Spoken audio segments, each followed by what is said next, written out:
the new generation of Angolan players ready to create their own legacy at the World Cup qualifiers. So the African giants Angola have embarked on a phase of renewal.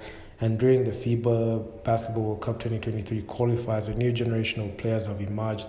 The fresh faces who have taken the baton from luminaries like Joaquim Gomez, Eduardo Mingas, Olimpio Cipriano, and Miguel Lutonda, one of the two assistant coaches, have embraced the challenge of putting Angola's basketball on the map again. So Angola have qualified for the FIBA World Cup, and this video just be looking at the next generation of the Angolan players. So on Friday, February 24th, when the final window of the African qualifiers opened for Group E, this group of Angolan players can take the opportunity to make a statement. They took that opportunity to make a statement to Africa and the world, and what better place to make that statement at home, the country's capital city, Rwanda. So as things started in Group E, the Southern Africans are in the second spot, and 3 wins will ensure automatic qualification for the 2023 FIBA Basketball World Cup in Japan, Indonesia, and Philippines in August. So in the Angolan camp,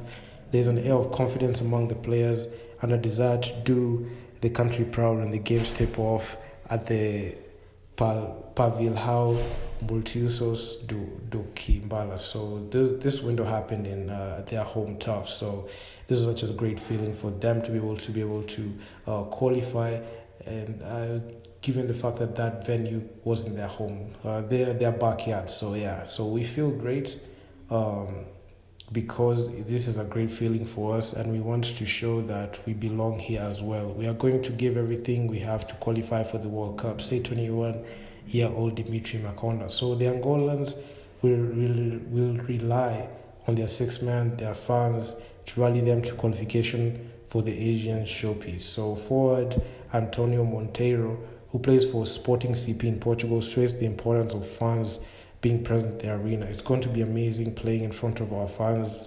They will bring a wonderful atmosphere to the venue.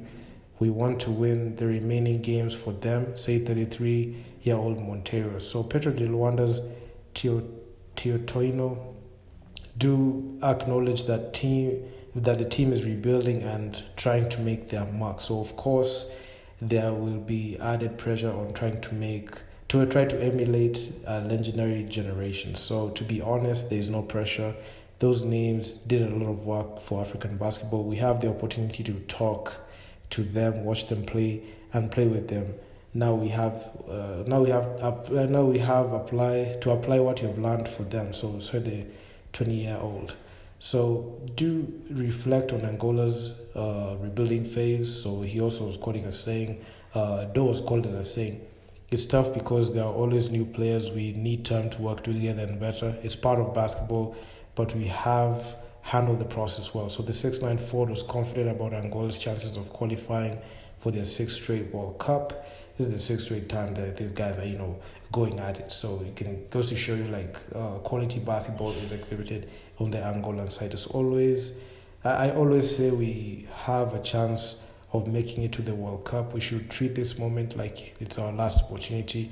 I'll always root for my team and my country. So concluded though, this crop of Angolan players know that they have a lot to live up to, and securing a ticket to the FIBA Basketball World Cup is a sure way of convincing their fans of their potential. And this is actually a good thing. This is a 6th straight time, and they have a rebuilding core, and they have young players they can build around so that they can be able to contend for years. So looking at the way the Angolan team is setting up, they're seeing the transition of younger players getting in, and they're just gunning the experience that can enable them to be able to move on to the next level and carry this team and make them contend for years to come. So this is actually one of the things that I really, really like about countries like Angola, if they emulate that, because if you look at my home country, Kenya, we're still recycling the same old players, and they're not giving young players the chance to be able to shine at that level.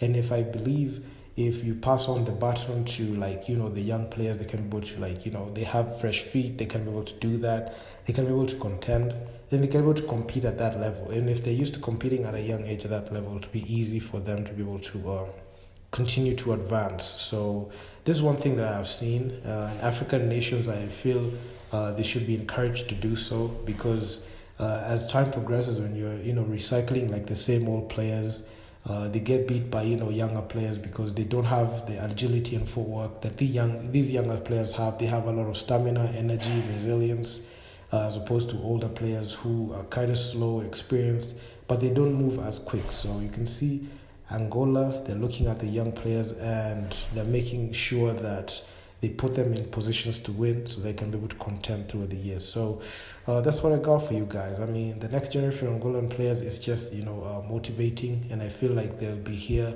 for a very long time. And yeah, man, that's just my opinion. So if you guys like the video, be sure to leave your feedback down in the comments on what you think. And I'm out. Peace.